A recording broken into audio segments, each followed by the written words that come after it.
The landscaping of homeschooling has changed so much in the last 30 years. Just try Googling homeschooling curriculum and see how many options you get. Today, we're going to talk about 4 easy steps on how to narrow down your choices and choose that homeschool science curriculum that will fit your family. Welcome to the Teaching Science at Home show. I'm Paige Hudson, and we're breaking down the complexities of teaching science into building blocks you can use in your home.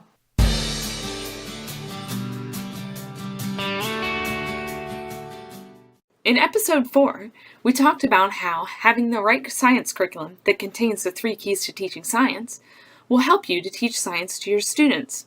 But how do you actually go about finding the science curriculum that will fit your family's needs? Today we're going to talk about 4 easy steps to help you do this.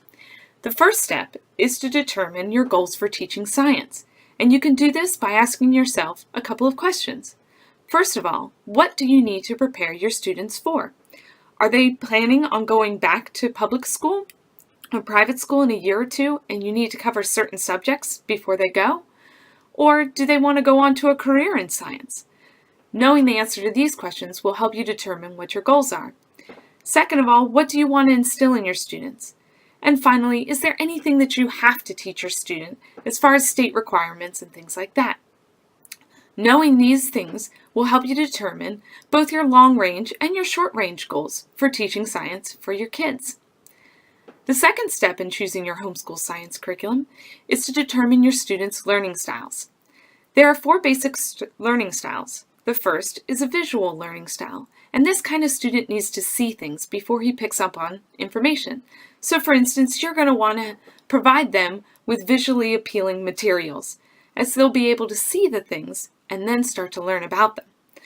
The second style is the auditory learner. This type of student learns best from hearing, either through things like read-alouds or lectures or discussion time with you.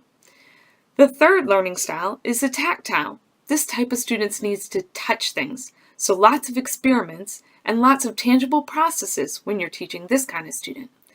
And your fourth basic learning style is the kinesthetic. This type of student learns best when they are moving. Now, it's important to note that certain curriculum can meet one or more of these needs and styles. So don't necessarily discard a certain curriculum because you don't feel it's visual enough, because you can always alter a curriculum to meet your students' learning needs. Your third step is to decide how you would prefer to learn. So, you can ask yourself these following questions. Would we prefer to learn about science through textbooks, or maybe encyclopedias, or living books? Or would we prefer to learn about science outdoors? Or do we want to do this through indoor scientific tests? And then would we prefer to learn about science through notebooking? Or is my student just a facts kind of worksheet person? Or would we prefer to enrich our science study time with hands-on learning projects?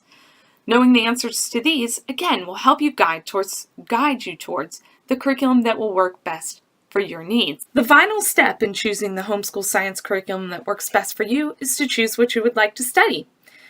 Basically, you need to decide, are we going to learn about animals, or the earth, or weather, or what kinds of things do we need to study this year? So ask yourself, what would you like to see your student learn this year? Is there something that would tie in with your history curriculum or other plans that you have? Are there certain subjects that you need to look for? And then you can also ask, what would your student like to study this year? Where are their interests lying? What would they like to learn more about? And then you need to decide which one you'll place more emphasis on, whether it'll be what they need to study or what they want to study. So there you have it, 4 easy steps to help you wade through all the options that come up on Google when you search for homeschool science curriculum. Just remember that curriculum is meant to be a tool and not your master. So if you like something, but it doesn't fit every single checkbox, you can always find a way to make it work for your unique situation. Well, that's it for today. Come back next time when we talk about whether or not you need to have a fully stocked lab to be able to really teach science at home. Thanks for listening to this episode of the Teaching Science at Home show, which is sponsored by Elemental Science.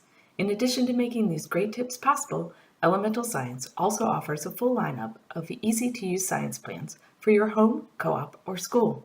Head on over to elementalscience.com to learn more.